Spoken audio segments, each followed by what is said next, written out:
নিচের ছক থেকে একঘাত ফাংশন বা f এর ফাংশন সমান m গুণ x যোগ b এবং সূচকীয় ফাংশন বা g এর ফাংশন সমান a গুণ r এর ঘাত x এর মানগুলো লক্ষ্য করো। ফাংশনগুলোর সমীকরণ কি কি হবে তা লিখো।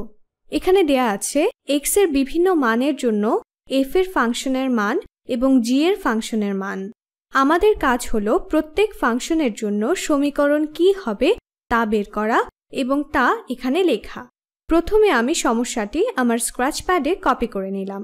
প্রথমে সরলরেখা একঘাত সমীকরণটি নিয়ে কাজ করি চলো। একটি সরলরেখার সমীকরণ বা একঘাত সমীকরণ বের করার জন্য আমাদের শুধু দুটি বিন্দু দরকার। আমার সবসময়ই x এর মান 0 হলে কি অবস্থা দাঁড়ায় তা পরীক্ষা করে দেখতে ভালো লাগে, কারণ তখন সহজেই বোঝা যায় x অক্ষে ছেদকের মান কি হবে।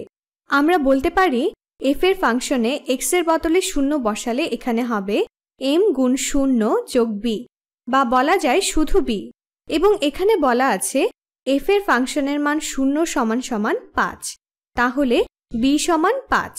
তাহলে আমরা বুঝতেই পারছি b এর মান 5। এখন আমাদের শুধু m এর মান বের করতে হবে। এখন আমাদের কাজ হচ্ছে সরলরেখার ঢাল বের করা। ঢালের মান হবে y এর পরিবর্তন বা আমাদের ফাংশনের মানের পরিবর্তন, বা বলা যায় y সমান x এর জন্য f এর ফাংশনের মানের পরিবর্তন ভাগ x এর মানের পরিবর্তন। আমরা লিখব ফাংশনের মানের পরিবর্তন ভাগ x এর মানের পরিবর্তন। প্রথমে x এর মানের কি পরিবর্তন হয়েছে চলো দেখি।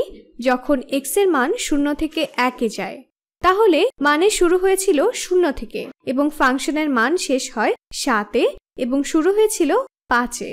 যখন x এর মান 1, x এর ফাংশনের মান 7। যখন x এর মান 0, x এর ফাংশনের মান 5।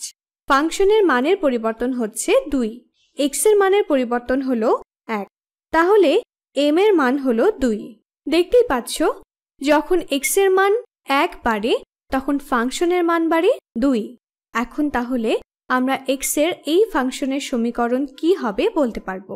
x এর ফাংশনের সমীকরণ হবে 2x যোগ b বা 5। তাহলে x এর ফাংশন f এর সমীকরণ কি হবে তা আমরা বের করে ফেললাম।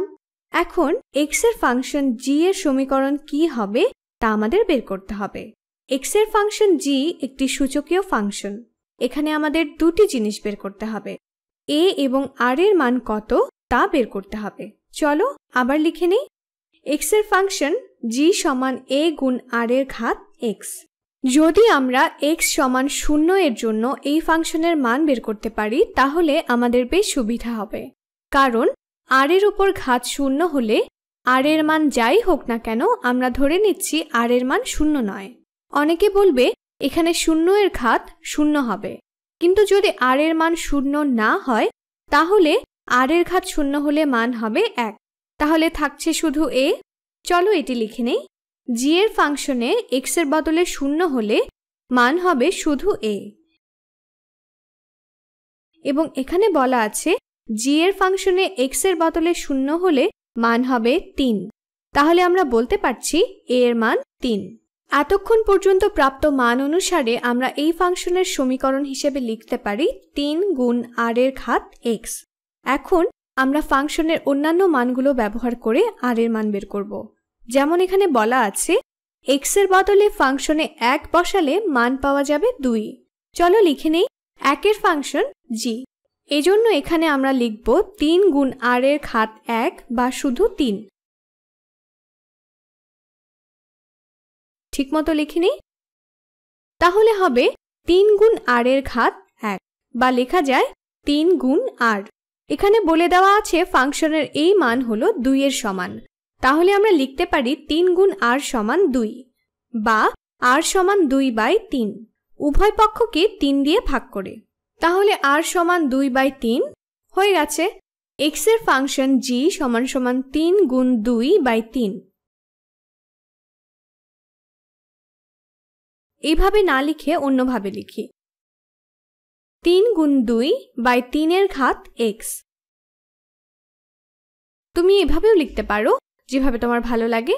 তাহলে 3 গুণ 2/3 এর ঘাত x এবং x এর ফাংশন f এর সমীকরণ হলো x সমান 2x যোগ 5। চলো এই সমীকরণগুলো লিখে ফেলি।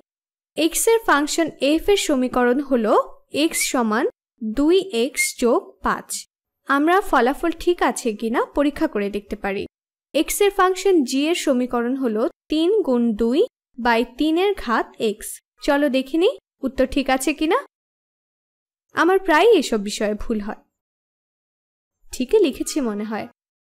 চলো উত্তর পরীক্ষা করে দেখি। হ্যাঁ, ঠিকই আছে।